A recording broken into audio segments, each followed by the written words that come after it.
நம்மள நிறைய பேருக்கு ரிச் ஆகணும் அப்படிங்கிறத மிகப்பெரிய கனவாக இருக்குது.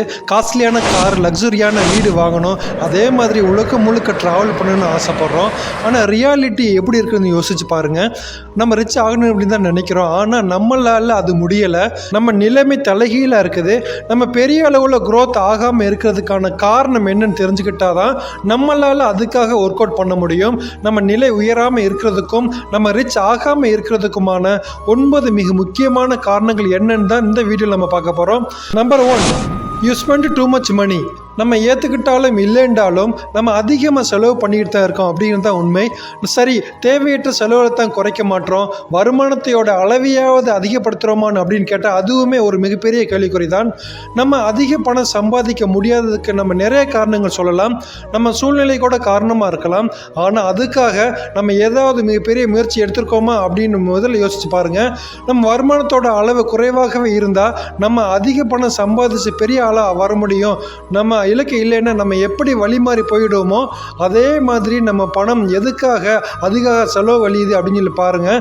நம்ம எவ்வளோ சம்பாதிச்சாலும் அதில் ஒரு பிரயோஜனமே கிடையாது.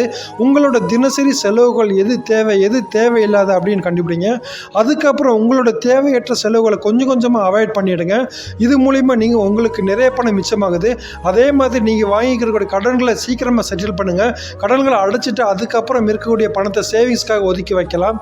எப்போதுமே நம்மளோட வருமானத்துக்கு தகுந்த மாதிரியான ஒரு வாழ்க்கையை வாழ்கிறதா பெஸ்ட்டான ஒன்று. அதுக்கு நம்ம பழகிக்கணும். அதை விட்டுட்டு உங்கள் வருமானத்துக்கு அதிகமாக செலவு பண்ணுனா உங்கள் நிலைமை மோசமாயிட்டு தான் போகும்.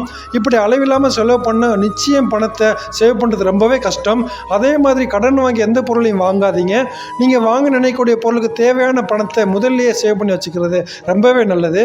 அதுக்கு முயற்சி பண்ணுங்கள். Number 2, you are not investing.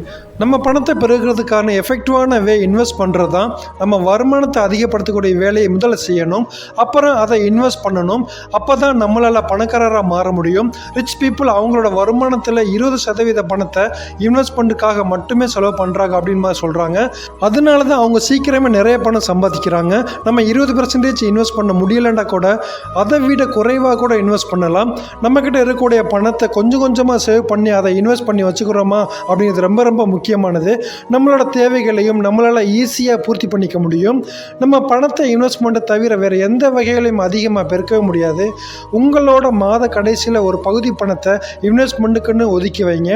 Investment ஒரு லாங் டைம் ப்ராஃபிட் தான். அதே மாதிரி உங்களுக்கு எந்த ஃபீல்டில் நல்ல அனுபவம் இருக்குதோ அதில் இன்வெஸ்ட்மெண்ட் பண்ணுங்கள். உங்களுக்கு தெரியாத ஃபீல்டில் இன்வெஸ்ட்மெண்ட் பண்ணி பணத்தை இழந்துடாதீங்க. உங்களுக்கு எதுலேயும் பெருசாக அனுபவம் இல்லை அப்படின்னா அனுபவமுள்ள நபர்கிட்ட அட்வைஸ் கேட்டு இன்வெஸ்ட்மெண்ட் பண்ணுங்கள். இப்போ நீங்கள் கொஞ்சமாக இன்வெஸ்ட் பண்ணக்கூடிய பணம் ஃபியூச்சரில் உங்களுக்கு மிகப்பெரிய உதவியாக இருக்க போகுது அப்படிங்கிறத மட்டும் ஞாபகம் வச்சுக்கோங்க. Number 3, you have too much death. நம்ம அதிகமாக கடன் வாங்கி வச்சுக்கிறதும் நம்ம ரிச் ஆக முடியாததுக்கான மிக முக்கியமான காரணமாக அமையுது. நம்ம அதிகமாக செலவு பண்ணுறதோட விளைவு கடன் வாங்கி செலவழிக்கக்கூடிய சூழ்நிலைக்கு நம்மளை தள்ளிப்படுது. நம்ம நினைக்கிறதெல்லாம் உடனே வாங்கணும்னு நினைக்கிற நம்மளோட அவசரமான மனநிலை தான் இதுக்கு முக்கியமான காரணமாக அமையுது. நம்ம யோசிக்காமல் கடன் வாங்கிடுறோம். அதுக்கப்புறம் அந்த கடனுக்காக நம்ம எவ்வளோ அதிகம் செலவு பண்ண போகிறோம் அப்படிங்கிறது யோசிக்கிறதே கிடையாது. நம்ம வருமானம் குறைவாக இருக்கும், வீட்டு செலவுக்கு போதுமான பணம் இல்லாமல் இருக்கும், புதுசாக ஃபோன் வாங்கலாம், கார் வாங்கலாம், இந்த மாதிரி காரணங்களை சொல்லி நம்ம கடன் வாங்கிட்டு இருக்கோம். இதுக்கெல்லாம் நம்ம கட்டக்கூடிய வட்டியை பற்றி கொஞ்சம் கூட யோசிச்சே பார்க்க மாட்டோம். அது எல்லாமே நம்ம வீணாக செலவு பண்ணக்கூடிய பணம் மாதிரி தான். நம்ம அவசரத்துக்கு ஒரு தடவை கடன் வாங்குறது பிரச்சனை இல்லைங்க, ஆனால் அதையே தொடர்ந்து செய்யக்கூடாது. நம்ம கடன் வாங்கிட்டு அதை கொடுத்துக்கிட்டே இருந்தால் நம்மளால் பணக்காரனாக மாறவே முடியாது. அதனால் உங்கள் வருமானத்துக்கு ஏற்ற செலவுகளை கொண்டு வந்து கொஞ்சம் பணத்தை சேவ் பண்ணி அல்லது இன்வெஸ்ட் பண்ணி பழகுங்க. அதுதான் உங்களை ரிச் ஆக்கும். Number 4, you have a plan for your future. இன்றைக்கான செலவுகளை மட்டும் சமாளிச்சிட்டா போதுமானதாக எல்லோரும் ஓடிக்கிட்டு இருக்கோம். ஏதோ ஒரு சாதாரண வேலையாக இருந்தால் கூட சரி, தினசரி செலவுக்கு அது போதும்னு நினைக்கிறோம். ஆனால் அது மட்டும் ஒரு ஹெல்த்தியான லைஃப்க்கு போதுமானதான்னு கேட்டால் நிச்சயமாக கிடையாதுங்க. நம்ம எதிர்காலத்துக்கு தேவையான கொஞ்சம் பணத்தையாவது நம்ம சேர்த்து வச்சுருக்கணும். இன்றைக்கி இருக்கக்கூடிய விலைவாசிகளை சமாளிக்கிறதே நமக்கு மிகப்பெரிய கஷ்டமாக இருக்குது. இன்னும் கொஞ்சம் வருஷத்தில் அது எல்லாமே அதிகமாக போகுது.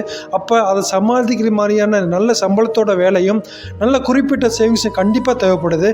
நீங்கள் ரிச் ஆகணும்னாலும் உங்கள் எதிர்காலத்துக்கு தகுந்த மாதிரி பிளான் பண்ணி ஒர்க் பண்ணுங்கள். Number 5, you don't have a high paying job. நம்ம இங்கே எல்லா எல்லாருமே என்ன வேலை பார்த்துக்கிட்டு இருக்கீங்க, அது உங்களுக்கு பிடிச்ச வேலையாக இருக்கா, அதில் உங்களுக்கு போதுமான சம்பளம் கிடைக்குதா, இது எல்லாமே நீங்கள் முதல்ல யோசிச்சு பாருங்கள். நம்மள நிறைய பேர் கடுமையாக வேலை செய்வோம், ஆனால் நமக்கு போதுமான நியாயமான சம்பளம் இருக்காது. அது நமக்கு ரொம்பவே கஷ்டமாக இருக்கும். ஆனாலும் வேறு வழியே இல்லாமல் அந்த வேலையை நம்ம பார்த்துக்கிட்டு இருப்போம். ஆனால் அது தவறு. நம்ம ஒர்க்கிங் கெப்பாசிட்டி தகுந்த மாதிரி நமக்கு சம்பளம் கிடைக்கணும். அப்படி இல்லை அப்படின்னா நமக்கு தகுந்த மாதிரி அதிக சம்பளத்தில் வேலை தேடணும். இப்படி இல்லை அப்படின்னா நீங்கள் பார்க்கக்கூடிய வேலையில் இருந்துக்கிட்டு ஆன்லைன் பிளாட்ஃபார்மை யூஸ் பண்ணி பேசிவ் இன்கம் கிரியேட் பண்ணுறதுக்கான வேலையை கண்டிப்பாக பார்க்கணும். Number 6, you don't have an emergency fund. நம்ம எதிர்பார்க்காத பல செலவுகள் நமக்காக காத்துக்கிட்டு இருக்கு. ஏதாவது எமர்ஜென்சி சுச்சுவேஷன் நமக்கு எப்போனாலும் வரலாம். அதை சமாளிக்க நமக்கு எமர்ஜென்சி ஃபண்டு அப்படிங்கிறது ரொம்பவே முக்கியமானதாக இருக்குது. ஆனால் நம்ம யாரும் அதில் கவனம் செலுத்துறதே இல்லை. இப்போ இருக்கக்கூடிய வேலையை இப்போ வச்சுன்னா என்ன பண்ணுவீங்க? இதுக்கு ஏதாவது மாற்று ஐடியா உங்ககிட்ட இருக்கா? இது எப்போவுமே யோசித்து செயல்படுங்க. கொரோனா மாதிரி ஒரு பேண்டமிக் சுச்சுவேஷன் வந்தால் அதை நம்ம எப்படி சமாளிக்க போகிறோம்? இந்த மாதிரி அவசர காலத்தில் நம்ம உதவக்கூடிய வகையில் நம்மளோட 6 மாத சம்பளத்தையாவது நம்ம தனியாக சேர்த்து வைக்கணும். நமக்கு ஒரு அவசரம்னு வரும்போது யார்கிட்டையும் போய் பணம் கேட்டு நிற்கக்கூடிய சூழ்நிலை நம்ம ஏற்படுத்திக்கவே கூடாது. நம்மளோட எமர்ஜென்சி ஃபண்டு நம்மளை ரிச் ஆக்காது, ஆனால் நம்மளால் செக்யூர் பண்ணிக்க இது ரொம்பவே உதவுது. Number 7, you don't have a negative mind set. Luck இருக்கிறவங்க மட்டும்தான் ரிச் ஆக முடியும், நம்மளால் அதிகம் பணம் சேர்க்க முடியாது, ரிச் ஆகவே முடியாது அப்படிங்கிறது நெகட்டிவ் மைண்ட் செட்டு தான் நிறைய பேருக்கு இருக்குது. நம்ம ஒரு விஷயத்தை முடியாதுன்னு சொல்லிக்கிட்டே ட்ரை பண்ணுனா அது எப்படி நம்மளால் முடியும்? நம்ம ரிச் ஆகும்னு நம்மளே நம்பாத போது வேறு யார் நம்புவாங்க? முதல்ல உங்களை ரிச் ஆக முடியும்ட்டு நீங்கள் நம்புங்க. எல்லோராலையும் நிறைய பணம் சம்பாதிக்க முடியும். அதே மாதிரி அந்த பணத்தை அதிகமாக வேஸ்ட்டாக செலவு பண்ணாமல் இருக்கிறதுக்கு நம்ம கையில் தான் இருக்குது. ரிச் ஆகிறதுக்கான வேலைகளை நம்பிக்கையோடு நீங்கள் சரியாக செஞ்சால் நீங்களும் கண்டிப்பாக ரிச் ஆக முடியும். Number 8, you stress so much on saving. பொதுவாக நிறைய மனிதர்கிட்ட இருக்கக்கூடிய பழக்கம் என்ன அப்படின்னா, ஏதாவது ஒரு விஷயத்தில் மட்டும் அதிகமாக கவனம் செலுத்துறது தான். ஒன்று நிறைய பணம் சம்பாதிக்கிறது கவனம் செலுத்துறது, அப்போ அவங்க செலவுகளை கண்டுக்கிறதே கிடையாது. அடுத்து பணத்தை சேவ் பண்ணுறதுல மட்டும் கவனம் செலுத்துறது, அந்த நேரம் அதிக வருமானத்துக்கான வேலையை செய்கிறது கிடையாது. அப்போ நம்ம அதிக பணம் சம்பாதிக்கிறது, குறைவான தேவையற்ற செலவு, முடிஞ்சளவு நிறைய பணம் சேமிக்கிறதுக்குன்னு எல்லாத்துலேயும் கவனம் செலுத்தணும். ஒரு விஷயத்தை மட்டும் அதிகமாக யோசிச்சு நம்ம ஸ்ட்ரெஸ் பண்ணிக்கிட்டால் நம்மளால் எதுவுமே சரியாக கவனம் செலுத்த முடியாது. முதல்ல நிறைய ஏர்ன் பண்ணுறதுக்கான வேலையை செய்யுங்க, அதுக்கப்புறம் அதிகமாக சேவ் பண்ண ட்ரை பண்ணுங்கள். இப்படி செஞ்சால் தான் உங்களால் ஈஸியாக ரிச் ஆக முடியும். Number 9, you chase others goals. நமக்கு சக்ஸஸ் வேணும்னு நம்ம வேலையை மட்டும்தான் கவனம் செலுத்தணும். அதை விட்டுட்டு அடுத்தவன் என்ன செய்யலான்னு பார்த்துக்கிட்டே இருந்தால் நம்மளால் ஜெயிக்கவே முடியாது.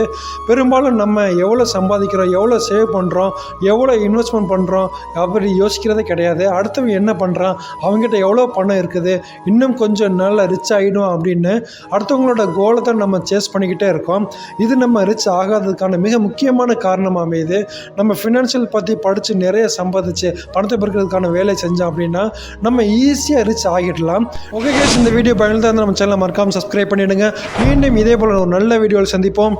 நன்றி.